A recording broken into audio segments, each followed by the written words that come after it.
avant de faire les bras, je vais mettre la couche parce que le problème quand vous mettez les bras, c'est qu'après, vous n'avez plus de place. Ou alors, ça vous gêne, vous n'arrivez plus à accéder pour mettre les vêtements. Donc, très compliqué. Avant, je cherchais à faire un patron, mais alors maintenant, plus du tout. J'y vais à l'arrache, ça veut dire. Je fais toujours une ligne droite, ça passe un tissu droit. Et après, donc je pars quand même dans une idée de couche. Hein. Je me fais un triangle. Hop. Je vais mouiller là où je veux qu'elle adhère sur le bébé.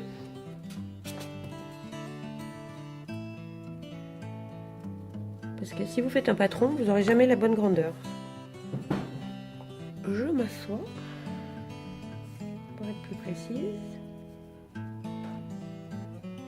Hop, et je mets en place. Et après, avec toujours mon copain, comprenez pourquoi c'est mon copain d'ailleurs, et je vais enlever ce qui déborde. Et puis c'est tout. Pas se laisser embêter par un bout de pâte à sucre. Je ne suis pas couturière. Tac. Donc là c'est pareil, il y en a trop. Et ben, alors coupez doucement quand c'est limite de la peau. Donc là on peut se permettre de déborder un peu parce qu'il va y avoir du blanc. Hop, et de l'autre côté, pareil.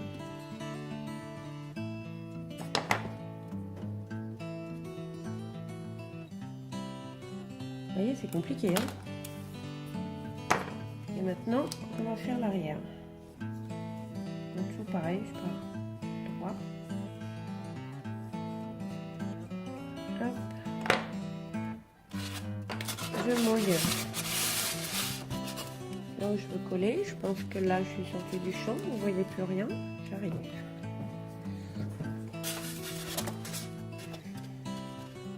Ah, c'est pas facile, hein. Hop, je mets en place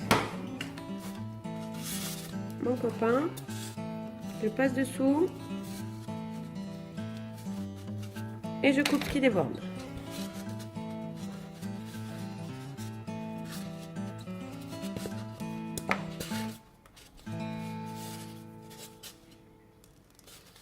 Hop, on fait une petite marque pour dire qu'on mettrait un petit bouton ou ce que vous voulez. Et voilà notre bébé, il y a une couche.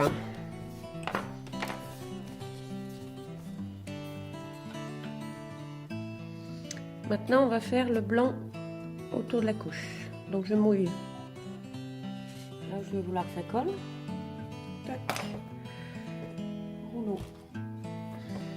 J'étale du blanc un petit peu plus épais. Vous voyez que ça reste comme ça. Je me fais des petites bandes là-dedans.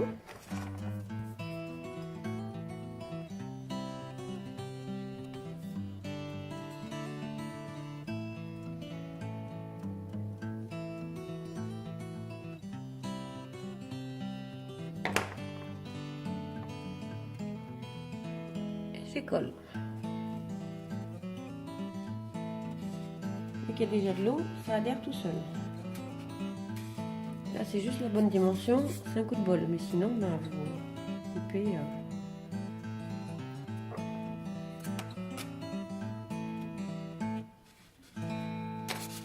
Comme là, hop, et là, je coupe toujours en biais, comme ça enlèvera votre coupe. Et là, pareil. En biais.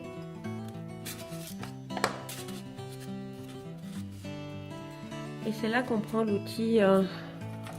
Alors, ça peut être remplacé, ça. C'est vrai que c'est très pratique. Mais ça peut facilement être remplacé. Il faut avoir un peu d'imagination. Prenez, je sais pas moi, une brosse à dents dure. Et hop, c'est remplacé.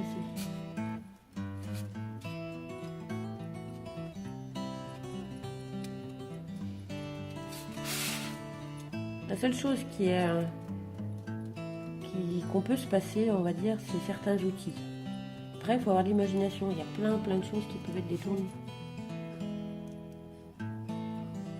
Mais j'avoue que mon péché mignon, c'est les outils. rien à voir.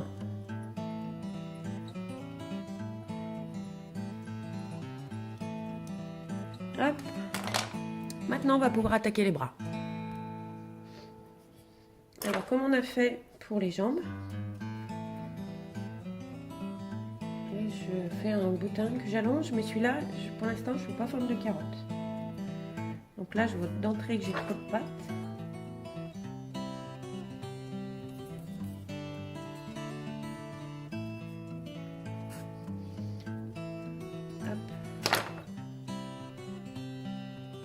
Encore, parce que regardez, ça doit être à peu près la moitié par rapport à la grosseur de la jambe.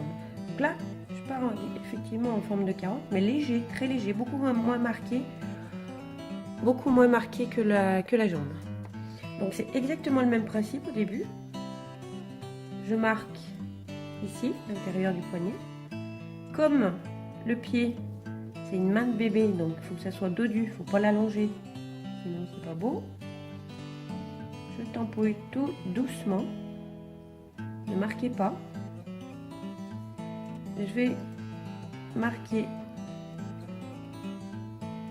l'intérieur du coude et je vais placer pour voir ce que ça donne. Donc là, il est un peu grand.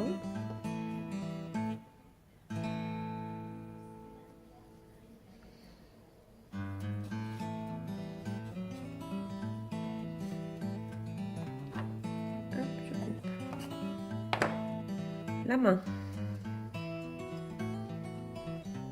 Donc mon pouce est de ce côté pour pas me tromper parce que je suis désolée mais je suis dyslexique. Hein.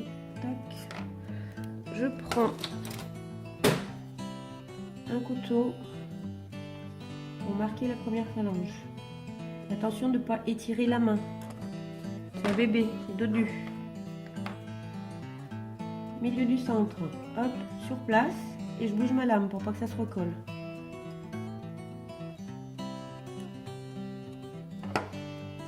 Un outil pointu, plastique.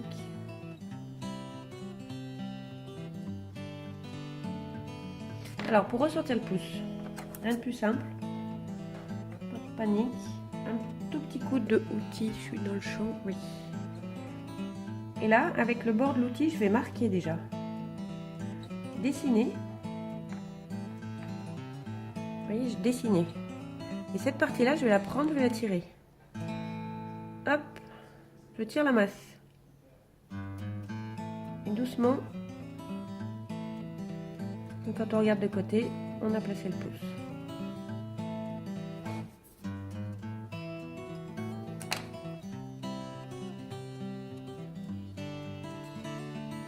Un petit doigt.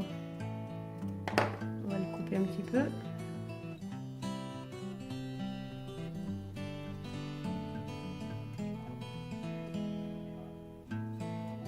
Quand vous voulez plier une main, un bras, un pied, pensez articulation. Oui, je sais, je radote pour celles qui m'ont eu en atelier. Et c'est important. Hop. Donc vous vous rappelez pour la jambe comment je l'ai fait tenir? Et bien là, on va faire la même chose. J'affine. J'humidifie. Et je vais coller. Plier. Oui. Alors sur ce modèle, on se fiche un peu des jointures, mais rappelez-vous ce que je vous ai dit. Entraînez-vous à les faire, même si elles ne se voient pas. Je replace l'épaule.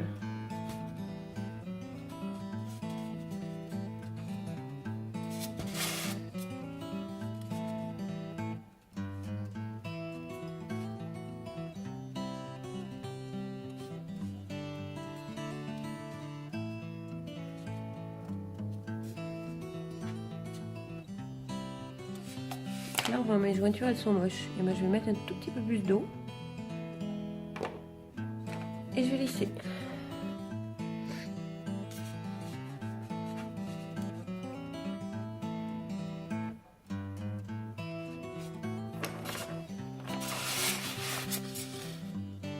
Et bien sûr, même traitement, même punition pour l'arrière.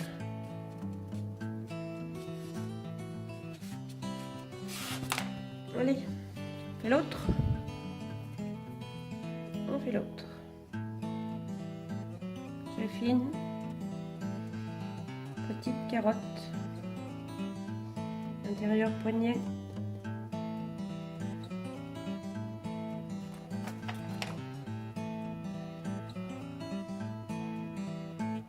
Intérieur coude.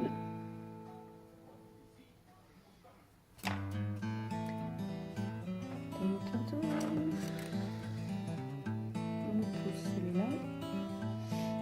On ne se moque pas. Je suis obligée. Même le coup de couteau, vous pouvez le mettre un petit peu en biais. Vous voyez, pour que ça fasse le biais des doigts. Et attention de ne pas allonger. Milieu du centre. Toc, toc. Pour que ça se recolle. Je vais même couper un tout petit bout du doigt de pied, vous compris? Du petit doigt.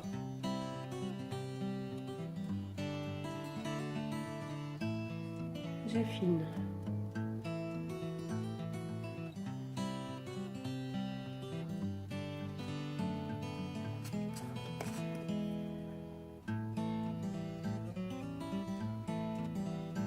Si vous avez les mains trop chaudes, n'hésitez pas à prendre un petit gaz avec de la maïzena et travailler comme ça. Ça vous évitera de chauffer la pâte, ça coupera la chaleur entre votre main et la pâte. Donc je marque le pouce et je vais retirer la masse.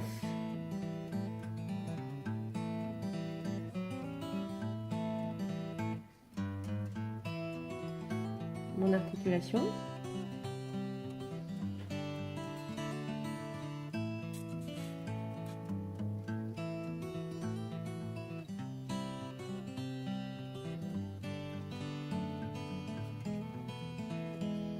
Allez, on va le mettre comme ça.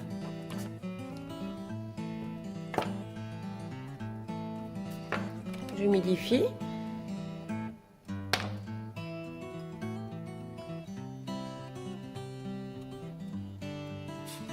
Je mets en place.